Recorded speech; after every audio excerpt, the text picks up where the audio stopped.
नमस्कार, मनी मंत्र के एक और विशेष अंक में आप सभी का स्वागत है। मैं हूं निखिल सिंह और मनी मंत्र में हम आपके पर्सनल फाइनेंस से जुड़े हुए तमाम विविध विषयों पर चर्चा करते हैं, आपको जानकारी देते हैं, आपको जागरूक करते हैं। आज का जो हमारा विषय है वो अस्थिर डावाडोल बाजार के दौर में निवेश और बचत के विकल्पों पर है।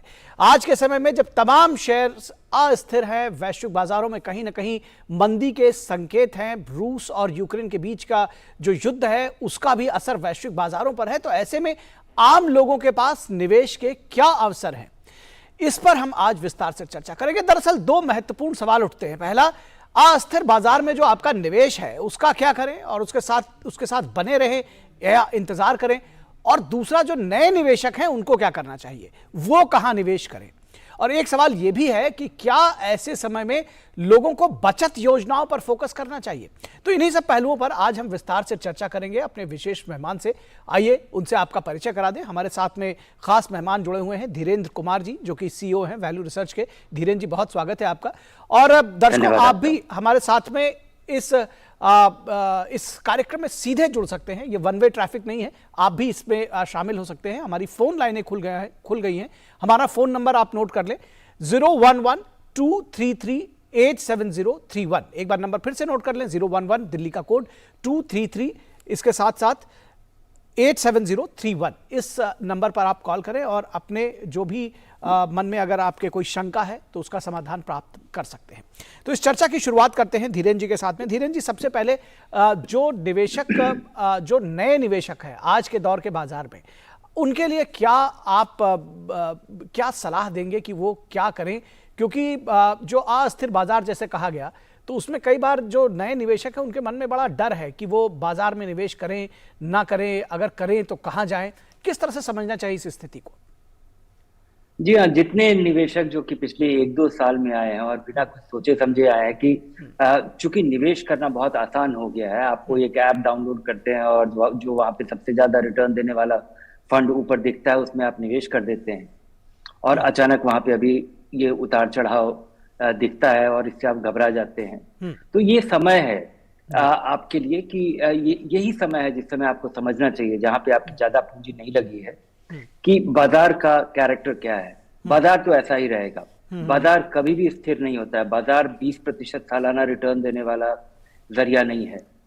बाजार 20% सालाना रिटर्न आपको 10-15 साल 20 साल में देता है अगर, तो ये बहुत भारी उतार चढ़ाव के साथ देता है। किसी साल आपका पैसा आधा हो जाता है, किसी साल 20% गिर जाता है और किसी साल ये दुगना हो जाता है। और ये सब चीज हमने पिछले 4-5 साल में देखा है।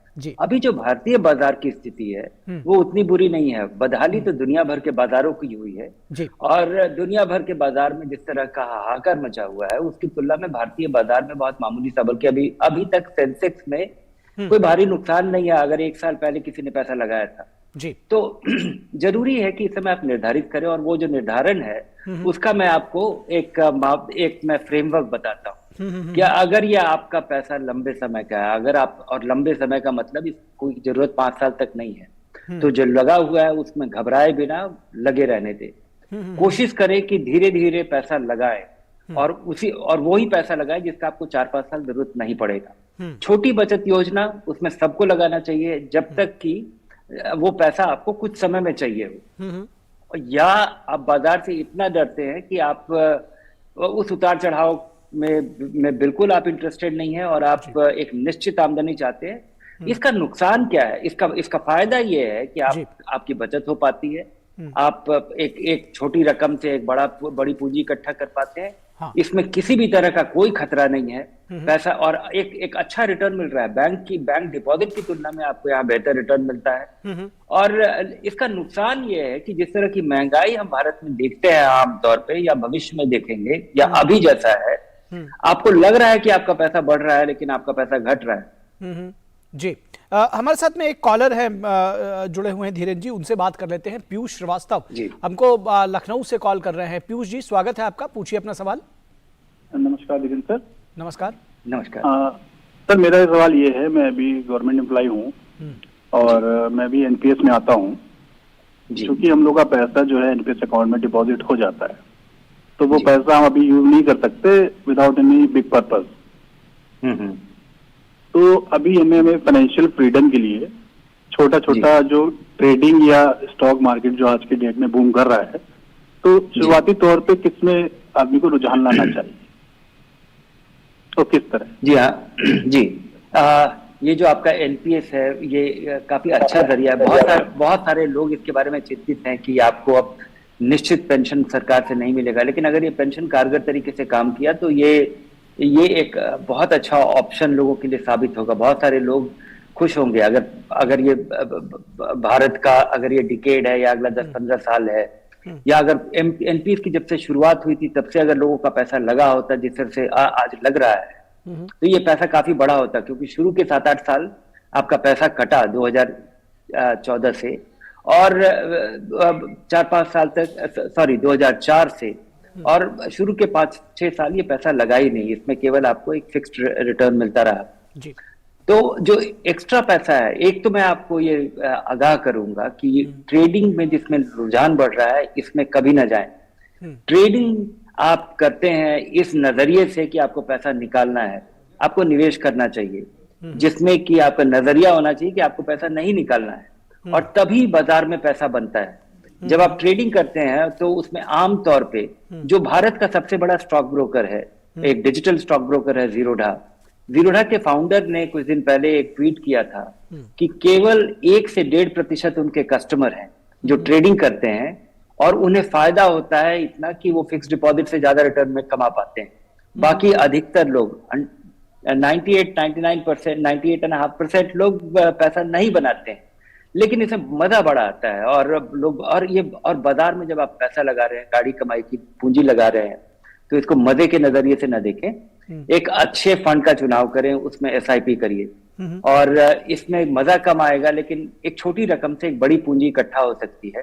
बाजार में पैसा बनाने का बहुत आसान तरीका है, अगर आप बिल्कुल भी इसके पचड़े में नहीं पड़ना चाहते कि कौन सी कंपनी में फायदा होगा, कौन सी कंपनी में नुकसान होगा, क्या हो रहा है, ये उतार चढ़ाव, एक अच्छे फंड का चुनाव करें, नियमित रूप से पैसा लगाएं, और हर साल जब जैसे आपकी आमदनी बढ़े अपने बचत के रकम को बढ़ाएं, और वो जो आपका एसआईपी चल रहा है उसकी रकम को बढ़ा दें।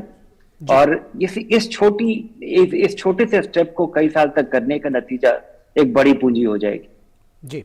कुछ लोग धीरेन जी फिक्स्ड मैच्योरिटी प्लान के बारे में जानना चाहते हैं कि क्या इसको फिक्स्ड डिपॉजिट के विकल्प के तौर पर समझना चाहिए, किस तरह से इसका इस्तेमाल करें और कितना फायदेमंद है आज के दौर में जब हम बात करते हैं अस्थिर बाजार की। हालांकि आपने ये बात बिल्कुल सही फरमाया कि जो भारत के बाजार है उनकी तुलना, वो जो वैश्विक बाजार है उनकी तुलना में बहुत स्थिर है जी।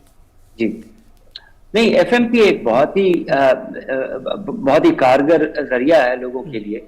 अगर आप रिस्क नहीं लेना चाहते हैं, बाजार में इक्विटी बाजार में पैसा नहीं लगाना चाहते, इक्विटी फंड में पैसा नहीं लगाना चाहते हैं, एक निश्चित अवधि आपके दिमाग में है कि ये पैसा आपको 4 साल के बाद चाहिए, 3 साल के बाद चाहिए, तो आपको एफएमपी में पैसा लगाना चाहिए। इसके अलावा एक और विकल्प आया है जो कि एफएमपी से मिलता जुलता है, जहां पे बेहतर रिटर्न मिल पा रहा है और ज्यादा सुरक्षित तरीके से मिल पा रहा है, वो है टारगेट मैच्योरिटी फंड। जहां पे अधिकतर पैसा आपका गवर्नमेंट बॉन्ड्स में ही लगा रहता है, लेकिन एक खास मैच्योरिटी से, तो इसमें भले चूंकि बॉन्ड फंड में उतार चढ़ाव देखा जाता है, जिसके लिए बहुत सारे फिक्स डिपॉजिट के जो डिपॉजिटर्स हैं, जब वो पैसा लगाते हैं तो वो उसके लिए तैयार नहीं होते। यहाँ पे भी उतार चढ़ाव होता है टारगेट मैच्योरिटी फंड में, लेकिन आप उसको मैच्योरिटी तक जब आप होल्ड करते हैं तो आप बीच वाले सारे उतार चढ़ाव को इग्नोर कर सकते हैं, क्योंकि उस समय आपके पैसा लगाते समय जो उसका जो यील्ड होगा वो आप रियलाइज कर पाएंगे उसकी मैच्योरिटी पे। जी जी जी जी। हमारे साथ में एक सीनियर सिटीजन है जो हैदराबाद से कॉल कर रहे हैं, हरीश जी। हरीश जी, स्वागत है आपका, पूछिए अपना सवाल। सर नमस्कार जी। नमस्कार जी। मेरा प्रश्न ये है कि मेरा HUFP अकाउंट है और मैं सीनियर सिटीजन हूँ, तो दोनों अकाउंट में 5-5 लाख रुपया अवेलेबल है, और मुझे समझ में नहीं आ रहा कि आज के वक्त में किस जगह पे इन्वेस्टमेंट ठीक रहेगा। मैं पीपीएफ और म्यूचुअल फंड में कोई इन्वेस्टमेंट करने के विचार नहीं रखता हूँ। और ये पैसा आपको कब चाहिए होगा, कितने दिनों तक इस पैसे की जरूरत नहीं पड़ेगी? It can be a long term investment. No okay. आपके पास अगर बाकी इसके लिए, इससे अगर आपको आमदनी की जरूरत नहीं है, तो मेरी सलाह होगी कि चूंकि आप सीनियर सिटीजन है, रिटायर कर चुके हैं और पूरे पैसा आपका में कभी धाराशाही नहीं हो बाजार में, इसलिए पूरा ना लगाएं, लेकिन आधा पैसा इक्विटी, आधा पैसा फिक्स्ड इनकम और सालाना इसको रीबैलेंस कर दें। अगर आप 5-5 लाख रुपया इक्विटी और डेट में लगा देते हैं, इक्विटी में अगर कभी गिरावट होती है तो आप डेट से पैसा निकाल के इक्विटी में लगा दें। जब इक्विटी बढ़ जाता है तो वहां से कुछ मुनाफा निकाल करके डेट में लगा दें। आधा आधा पैसा इक्विटी डेट में लगा देते हैं। ये मैं इसलिए, ये सलाह सबके लिए लागू नहीं होता है, ये आपके लिए लागू होता है क्योंकि आपको इस पैसे की जरूरत 10 साल तक नहीं है। जी, कुछ लोग और जानना चाहते हैं कि आज के दौर में जो सरकारी बचत योजनाएं, जिनको अगर समझा जाए एनपीएस है, उसके अलावा एनएससी है, पीपीएफ है, या इस तरह की जो भी योजना है, सुकन्या समृद्धि है, इन योजनाओं में अगर थोड़ा थोड़ा निवेश करें, थोड़े थोड़े पैसे डालते रहें, बचत योजनाएं जो हैं, तो वो किस तरह से कारगर हो सकती हैं, किस तरह से आगे जो भविष्य है उसके लिए वो कारगर हो सकती है, और दूसरी चीज कि कितना मुफीद है यह आज के समय में? नहीं, ये सारे विकल्प अच्छे हैं, लेकिन ये आपको खाने का बड़ा थाली नहीं बना रहे हैं, क्योंकि जो इन्वेस्टमेंट का जो अरीना है, जो इन्वेस्टमेंट का जो दायरा है, वो बाय एंड लार्ज एक ही है। एनपीएस में भी जब आप पैसा लगाते हैं तो वो पैसा इक्विटी या डेट में लगता है। डेट में जो पैसा लगता है वो कंपनियों के लिए को डेट के बॉन्ड्स में लगता है या सरकारी बॉन्ड्स में लगता है।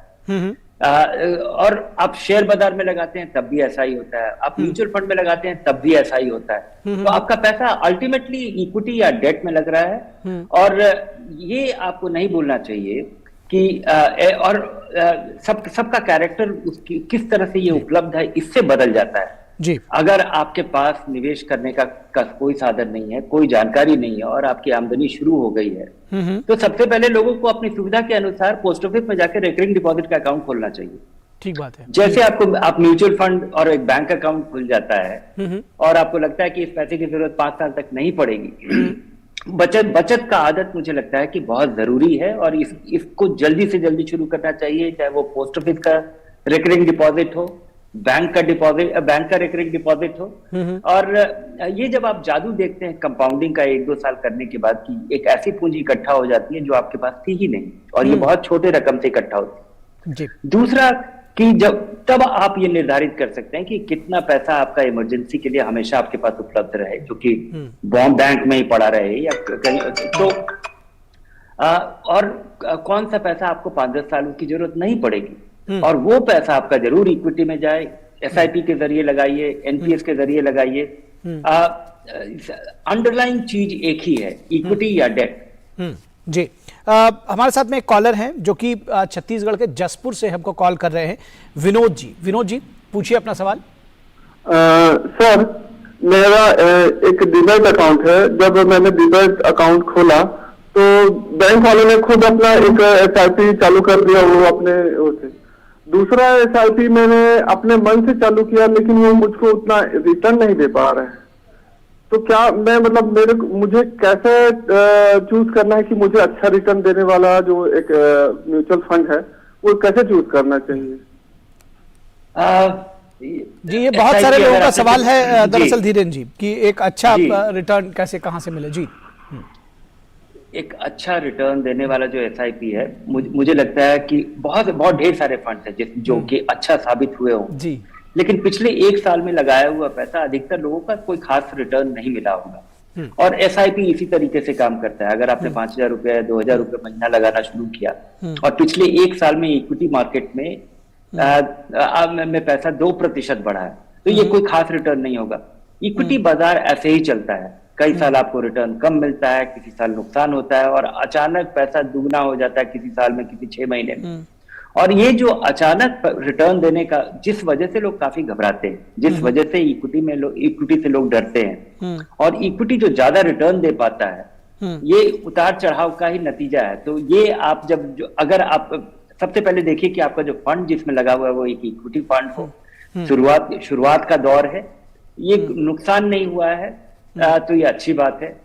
3 साल तक कम से कम अपने एसआईपी को जारी रखिए, और मुझे लगता है कि ये कंपाउंडिंग का जादू इस दौर में जरूर आपको मिलेगा। जी, फिर भी एक जो ओवरऑल प्रश्न लोगों का रहता है कि किन बातों का ख्याल रखें, क्या डूज एंड डोंट्स हो सकते हैं, क्योंकि जैसे आपने शुरुआत में कहा कि आंख मूंद कर कहीं पे निवेश नहीं करेंगे, कुछ रिसर्च जरूर करेंगे उसके विषय में। तो क्या कुछ रिसर्च होनी चाहिए, क्या कुछ तैयारी होनी चाहिए, कहाँ पे जिस तरह से अभी विनोद जी ने जानना चाहा कि कहाँ पे आखिर पैसा लगाएं फिर?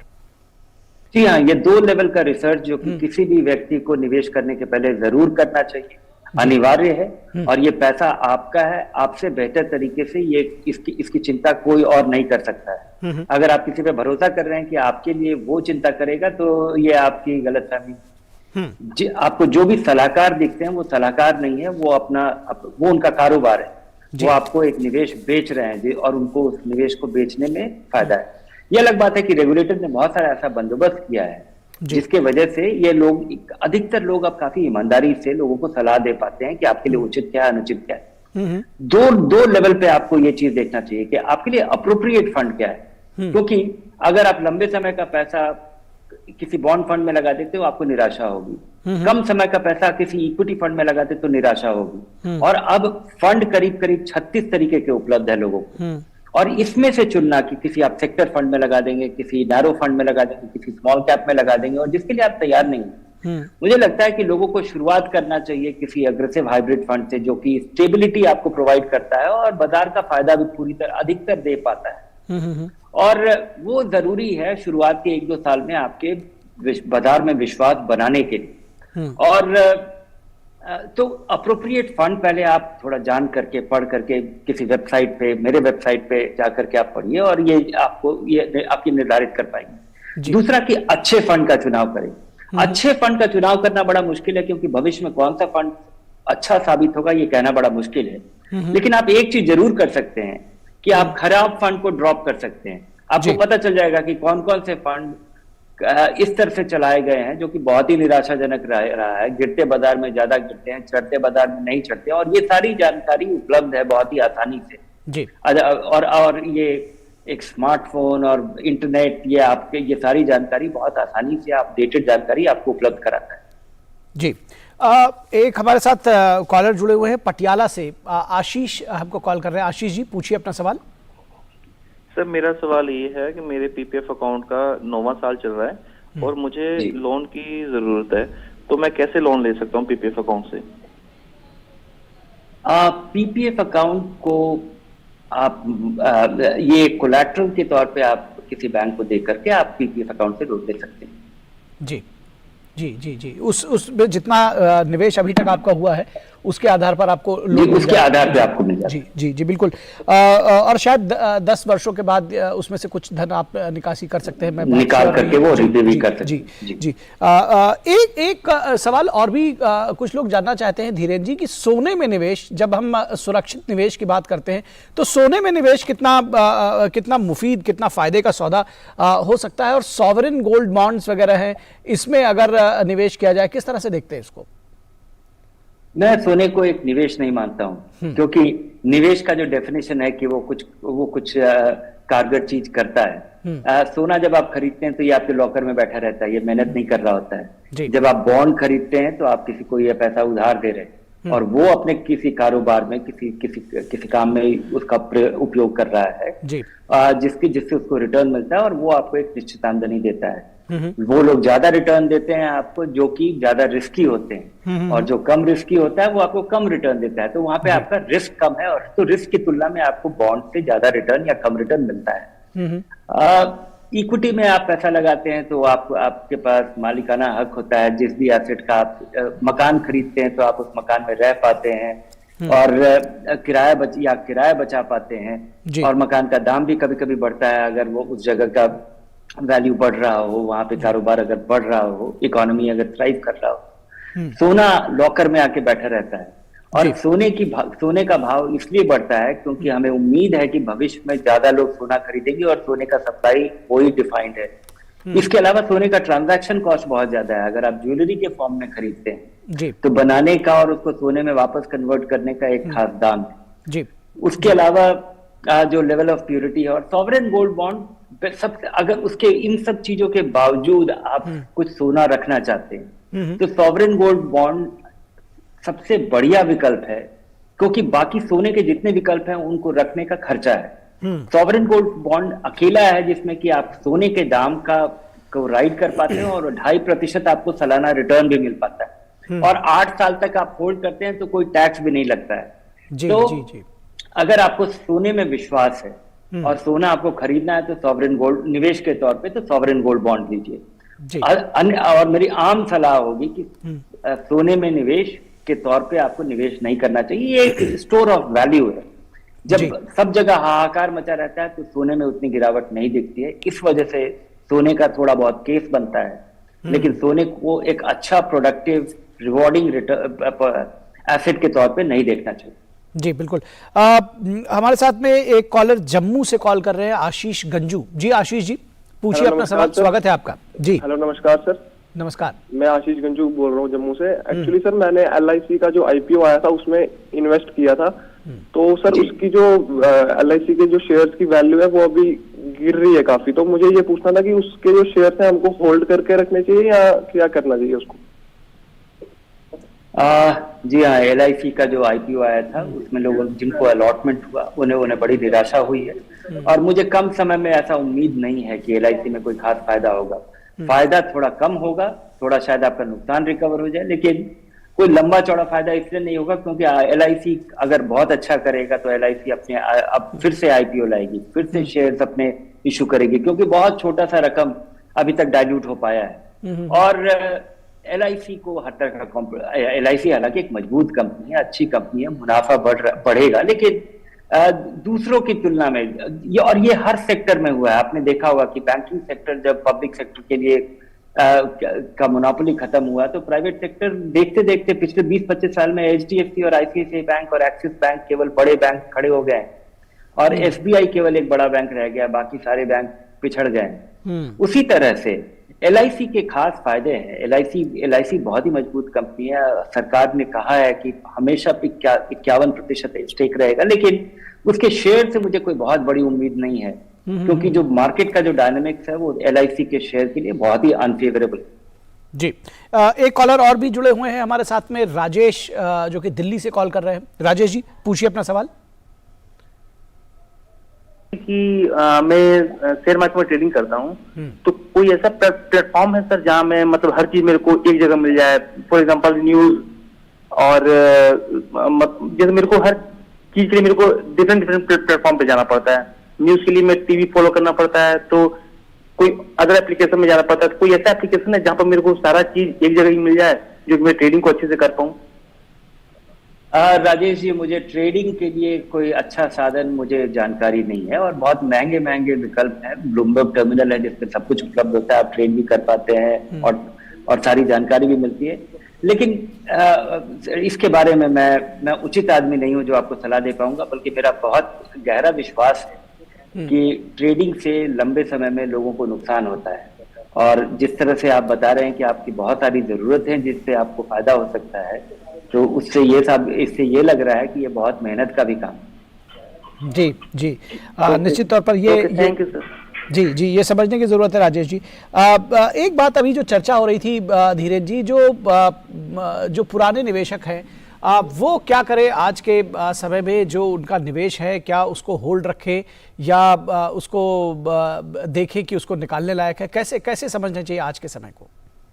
2-3 चीज करना चाहिए। बहुत सारे निवेशक हैं जिन्होंने प्लान किया था और निवेश किया था, और वो निवेश कुछ से निराशा हुई है, कुछ से फायदा हुआ है जी। लेकिन अगर वो एक प्लान के तहत वो अगर निवेश कर रहे थे तो उसको उसमें कायम रहना चाहिए। ये समय इस तरह के बाजार में पैसा लगाने से आपको 4-5 साल में, लंबे समय में आपको नुकसान नहीं होता है। नुकसान आपको तब होता है जब बहुत पैसा लगाना बड़ा आसान होता है, आपको लगता है कि अगर आप नहीं लगाएंगे और बाजार बहुत रफ्तार से बढ़ रहा है जी, लेकिन इस तरह के बाजार में एक प्लान बना करके आपको नियमित रूप से पैसा लगाना चाहिए, और इक्विटी में भी लगाना चाहिए, और डाइवर्सिफाई करना चाहिए, क्योंकि हमें कुछ नहीं पता है जी। एक्सपर्ट इन्वेस्टर्स को, म्यूचुअल फंड मैनेजर्स को थोड़ा बहुत अंदाज होता है, लेकिन किसी को भरोसे से ये नहीं पता होता है कि कहाँ पे बेहतरीन रिटर्न यहीं पे मिलेगा, और कुछ सही होता है, कुछ गलत होता है। इसलिए डाइवर्सिफाई कीजिए, इसलिए क्योंकि हमें किसी को भी ये पक्के तौर पे नहीं पता है। दूसरा, बहुत सारे निवेशक रैंडमली उन्होंने कुछ लगा दिया था, तो आप देखिए कि ये आपका पैसा लंबे समय का, ये रिव्यू कीजिए कि और आपका इन्वेस्टमेंट अच्छा है और इन्वेस्टमेंट जारी रखिए। अगर आपका कम समय का पैसा बाजार में लग गया था क्योंकि बाजार रफ्तार से बढ़ रहा था, आप आकर्षित हो गए थे, तो अपने पैसे को निकाल लीजिए। अगर कोई नुकसान भी है तो नुकसान होने दीजिए, क्योंकि भविष्य में अगर आपको 8 महीने के बाद इस पैसे की जरूरत पड़ेगी, बाजार का लेवल कुछ भी हो सकता है, आपका पैसा 20% कम हो सकता है। आपने देखा होगा कि एक सप्ताह में कभी बाजार 10% बढ़ रहा है, कभी 10-15% गिर रहा है, और ये कम समय में बाजार को एंटिसिपेट करना कहाँ जाएगा, कहाँ होगा, ये असंभव है। लंबे समय में 2-3 साल में ऊपर ही जाएगा, ये काफी निश्चित है। और ये आपको सारे इंडेक्स के 3 साल के रिटर्न में, सारे म्यूचुअल फंड कैटेगरीज के 3 साल के रिटर्न में ये आपको दिखेगा। और पिछले 7 दिन में, 14 दिन में, 1 महीने में, 3 महीने में बाजार की दशा क्या है, ये कहना बड़ा मुश्किल है। जी, हमारे साथ में एक कॉलर जुड़े हुए हैं, जल्दी से उनका सवाल ले लेते हैं। वीके जैन जो कि जोधपुर से कॉल कर रहे हैं। जी वीके जैन साहब, पूछिए अपना सवाल। हाँ, मैं सीनियर सिटीजन हूँ जी। 2-4 सालों के लिए इन्वेस्ट करना है, 5 लाख रुपए, तो किसमें इन्वेस्ट करना उचित रहेगा? एक अच्छे मैं बोल रहा हूँ कि मैं एक सीनियर सिटीजन हूँ। जी, आपकी बात सुन ली। जी जैन साहब, जी जैन साहब, ये एक तरीके का फंड होता है, इक्विटी इनकम फंड, जिसमें कि छोटा सा भाग इक्विटी में लगा रहता है, अधिकतर भाग फिक्स्ड इनकम में लगा रहता है। बाजार में जब गिरावट होती है तो वैसी गिरावट इन फंड में नहीं देखी जाती है। ये फंड आपको, और उम्मीद है कि 3-4 साल में इसमें बैंक डिपॉजिट से बेहतर रिटर्न आपको आमतौर पर मिल पाता है। तो एक या दो अच्छा equity income fund, savings fund उसका चुनाव करें और उसमें पैसा लगाएं।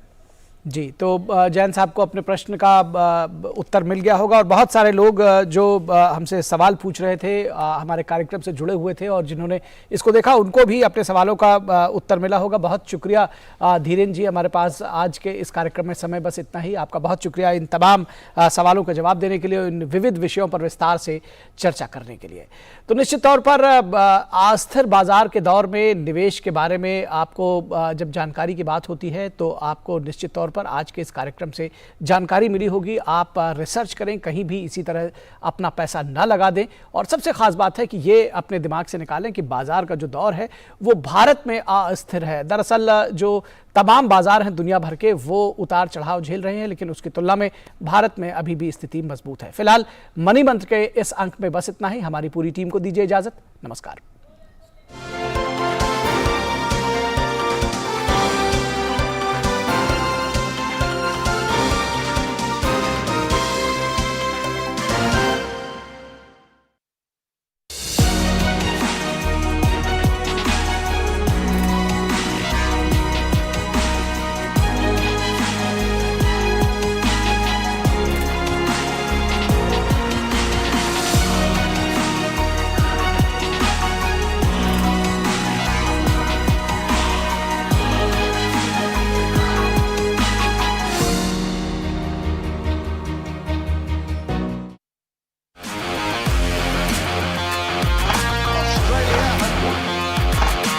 टीम 16 विजेता 1।